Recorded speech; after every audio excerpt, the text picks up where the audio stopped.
Hey this is Palak Sharma from PDS study sector.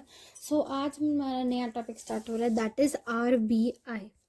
Her country का अपना एक आरबीआई होता है, ठीक है। अपना एक बैंक होता है जो कि उनकी कंट्री की सोवरेनिटी को दर्शाता है।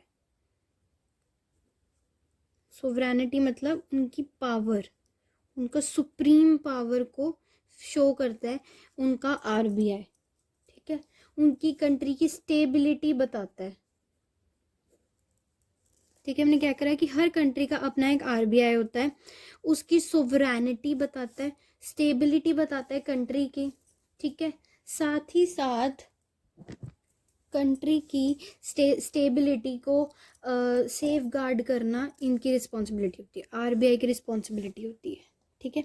क्या किया अभी हमने कि हर कंट्री का एक सेपरेट आरबीआई होता है, वो सोवरेनिटी शो करता है, मतलब उसकी सुप्रीम पावर दिखाता है और कंट्री की स्टेबिलिटी को शो करता है और रिस्पॉन्सिबल होता है वो स्टेबिलिटी को सेफ गार्ड करने में।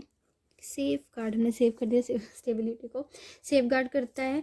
और ये ना बिजनेस साइकिल को कंट्रोल करता है, साइकिल को कंट्रोल करता है किसकी, बिजनेस डेवलप्ड कंट्रीज में उनकी बिजनेस साइकिल को कंट्रोल करता है और इकोनॉमिक डेवलपमेंट करता है डेवलपिंग कंट्रीज में, ठीक है। और आरबीआई इन ऐसी ऐसी एक्टिविटीज करके एक एक्टिव रोल प्ले करता है, ठीक है। क्या किया हमने इसमें अभी कि एक तो स्टेबिलिटी को सेफगार्ड करता है हर कंट्री की फाइनेंशियल स्टेबिलिटी को, बिजनेस साइकिल कंट्रोल करता है डेवलप कंट्रीज की और इकोनॉमिक डेवलपमेंट करता है डेवलपिंग कंट्रीज के अंदर, ठीक है। और साथ साथ में ये कोऑर्डिनेट करता है, कंट्रोल करता है, मैनेज भी करता है, ठीक है। बहुत सारी कोई डायनेमिक सिचुएशंस आ गई, कॉम्प्लिकेटेड सिचुएशंस आ गई कंट्री के अंदर, कॉन्फ्लिक्ट हो गया कोई कंट्रीज में बीच में, ठीक है। इश्यूज आ गए कोई इकोनॉमिक स्टेबिलिटी के अंदर कोई भी इश्यूज हो उनको कोऑर्डिनेट, कंट्रोल और मैनेज करता है, ठीक है। आरबीआई का अलग अलग कंट्रीज के अंदर अलग अलग नाम से उनको रिजेंबल करते हैं। जैसे यूएस के अंदर इसे बुलाते हैं फेडरल रिजर्व सिस्टम,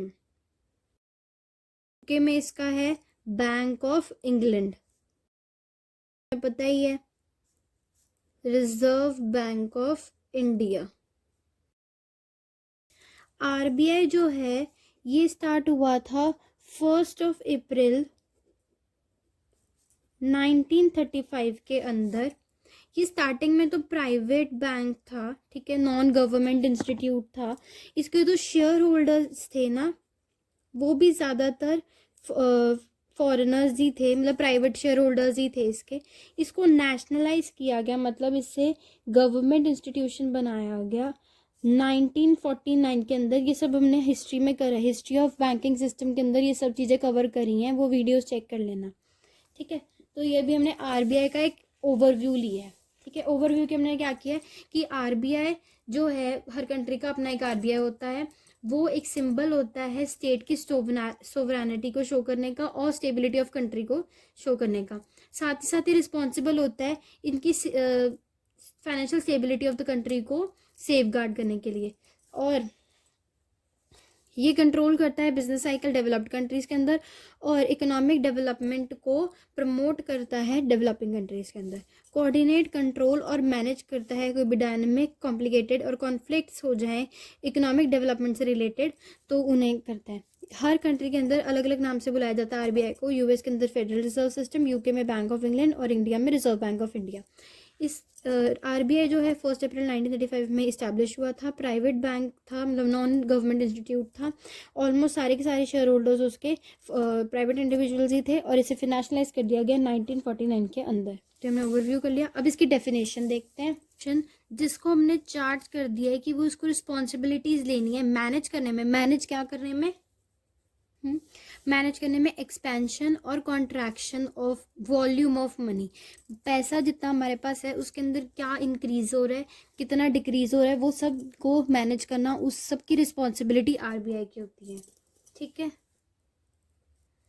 और ये सब उसको जो मैनेज करना है, उसकी जो रिस्पॉन्सिबिलिटी है वो जनरल पब्लिक के वेलफेयर के लिए ही होनी चाहिए।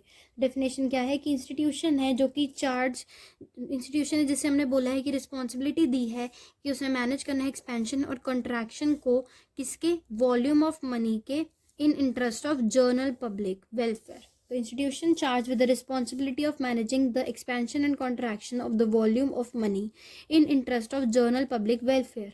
ठीक है, an institution charged with the responsibility of managing the expansion and contraction of volume of money in interest of general public welfare। तो अभी हमने इस वीडियो में कवर करा है आरबीआई का ओवरव्यू लिया हमने, मीनिंग उसका पूरा का पूरा, ठीक है, और साथ साथ उसकी डेफिनेशन भी कर ली। अब आरबीआई से रिलेटेड जितने भी क्वेश्चन आएंगे पेपर के अंदर, हम उसके अंदर ये सारा लिख सकते हैं, ठीक है, as introduction point of view. So this is all in this video. Thank you so much for watching. If you like the video, do watch the next videos too. Thank you.